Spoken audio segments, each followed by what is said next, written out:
सभी किसान भाइयों को यूपीएससीएल सेव रही कुशीनगर की तरफ से नमस्कार। मेरे प्यारे किसान भाइयों, आज हम अपने जो शरदकालीन में गन्ने की बुआई हुई थी उस प्लाट पे हैं। ये अपने बारे में परिचय स्वयं देंगे। मेरा नाम हरकेश प्रसाद जी है, ग्राम तिवारी पट्टी।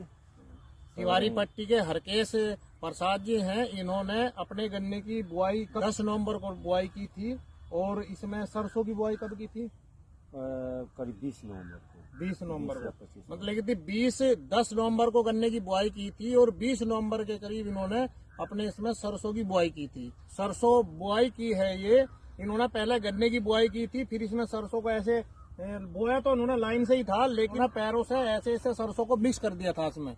लेकिन कुछ जो है सरसों ऊपर जो डाली थी वो छिटक के गन्ने की लाइन में आ चुकी है।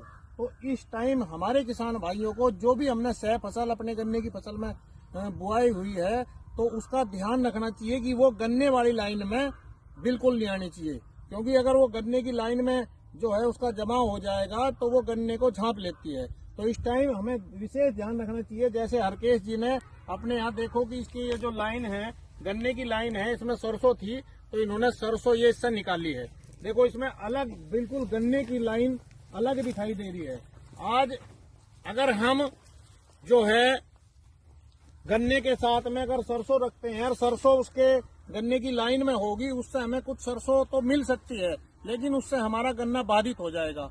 उसका जो है फुटाव भी बाधित होगा और उसकी बढ़वार भी बाधित हो जाएगी। इसलिए हमें सरसों भी चाहिए और गन्ना भी चाहिए। तो सरसों जो ऊपर मेड़ पे हमारे हैं, तो जो ऊपर वाली मेड़ की सरसों को हम रखेंगे और नीचे वाली जो सरसों लाइन में है गन्ने की, इसे निकाल देना चाहिए। और उसका भी एक और विशेष ध्यान रखना चाहिए। जैसे ये अगर हमारी सरसों है, देखो इसमें ये ज्यादा पेड़ जमे हुए हैं, इसमें जो छोटे वाली सरसों है, जैसे जो छोटे पेड़ हैं आसपास से, तो वो निकाल देने चाहिए। ये हो गया। हाँ, तो थोड़ा सा कम से कम ये मान कर चलिए एक बीत पे जब हमारा एक पेड़ रहेगा तो उसमें क्या होगा कि ये सरसों जब बहुत अच्छी फली, इस पर फली आएगी, फूल अच्छा आएगा।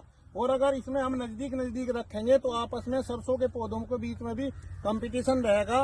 और अब जैसे ओस ज्यादा पड़ती है तो एक दूसरा पत्ता के ऊपर एक दूसरा पत्ता रहेगा, तो उससे क्या होगा कि उन्हें उसकी खाना बनाने की प्रक्रिया पौधे की पूरी नहीं हो पाएगी और वो अच्छी तरीके से डेवलप नहीं हो पाएगा। इसलिए अगर ऊपर भी जो हमारे सरसों के पेड़ हैं उनके बीच में भी दूरी रखें, ताकि हम सरसों की पैदावार अधिक से अधिक ले सकते हैं।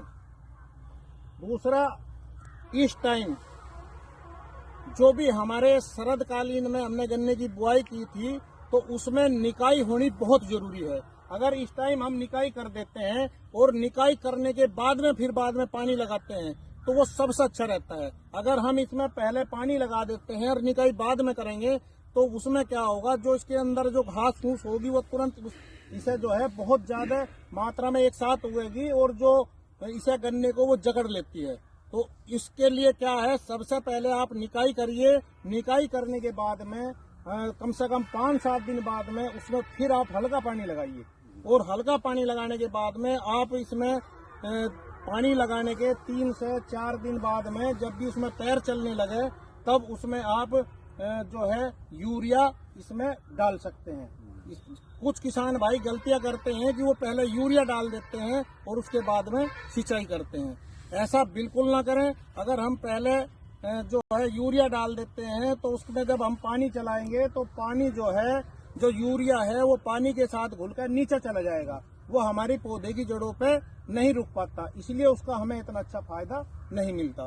तो इन चीजों का विशेष ध्यान रखें कि जैसे हरकेश जी ने किया है, अपने बीच की लाइन, गन्ने की लाइन बिल्कुल साफ कर लें और जो ऊपर इसमें हमारी सरसों लगी हुई है उन्हें थोड़ा गैप रखना चाहिए। छोटे पौधे जो है उनके निकाल देने चाहिए। बड़े 2 पौधे भी एक जगह है, उन्हें थोड़ा निकाल कर थोड़ी दूरी उनमें बनाए रखें।